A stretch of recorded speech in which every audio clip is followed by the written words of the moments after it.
বন্ধুরা, আমি প্যানে বাটার দিয়েছি। আমি রসুন কুচি দিয়ে দেবো।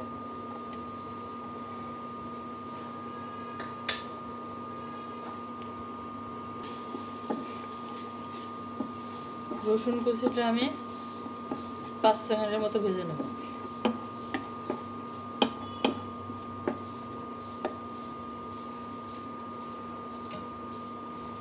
দিয়ে দেবো পেঁয়াজ কুচি।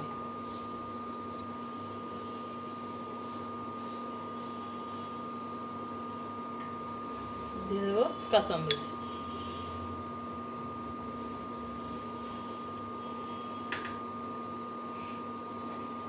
একটু লাল লাল করে ভেজে নেব।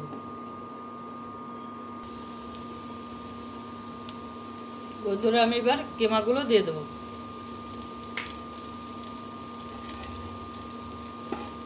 কিমাটা আগের থেকে রেডি করা থাকলে রান্না করার সময় কম লাগে।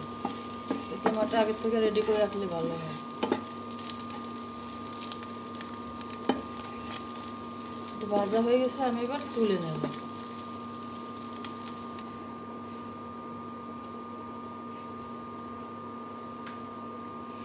দিয়ে দেবো পাতাকপি। বন্ধুরা, একে একে সবগুলো সবজি আমি দিয়ে দেবো। দিয়ে দেবো গাজর।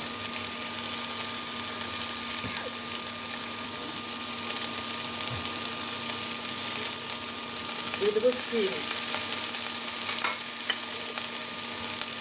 আর পুরো সিম, তাতে তাহলে সিম, মটরশুঁটি।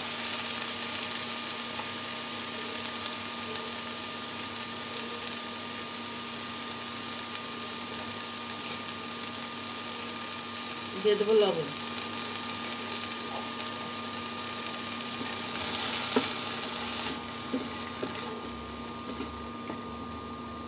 হলুদ দেবো না বন্ধুরা। বন্ধুরা, সবজিটা প্রায় হাফ সিদ্ধ হয়ে গেছে। এবার আমি ক্যাপসিকামটা দেবো। ক্যাপসিকাম আমি আগে অ্যাড করে নিই। দিয়ে দেবো ক্যাপসিকাম।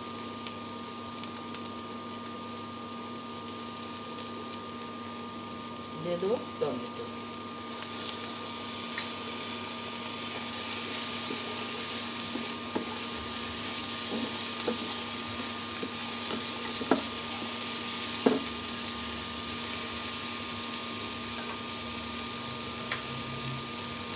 একটু ঢাকা দিয়ে দেবো। বন্ধুরা, দিয়ে দেবো পেঁয়াজ পাতা। পেঁয়াজ পাতা থাকলে দেওয়া যাবে, না থাকলে না দিলেও হবে। শীতের দিনে নতুন নতুন অনেক সবজি উঠছে, আর নতুন নতুন সবজি দিয়ে নতুন নতুন রেসিপি করতে মনে অনেক আলাদা একটা শান্তি লাগে। বন্ধুরা, আমার খুব ভালো লাগে নতুন নতুন সবজি দিয়ে নতুন রেসিপি। সবজিটা আমরা একটু কাঁচা কাঁচা রাখবো। কাঁচা কাঁচা বলতে একেবারেও কাঁচা না। দেখেন আমার সবজিটা হয়ে গেছে 1%। আর 2 মিনিট আমরা নাড়ব। দিয়ে দেবো ধনিয়া পাতা কুচি।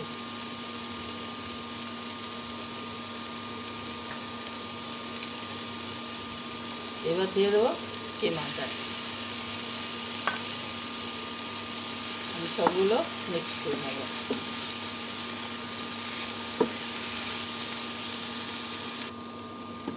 বন্ধুরা, দেখেন রান্না একদম রেডি।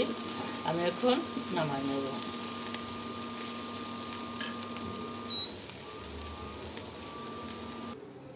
বন্ধুরা, আমার রেসিপি একদম রেডি। এই রেসিপি সকালে নাস্তা, ভাত, রুটি, পরোটা এবং ভাত, চাইলে পোলাওর সাথেও এটা খুব যায়। পোলাওর সাথে খেতেও খুব মজা লাগে। আপনারা বাড়িতে অবশ্যই করে দেখবেন, ট্রাই করে দেখবেন কেমন হয়, আমাকে কমেন্টে জানাবেন। আল্লাহ হাফেজ।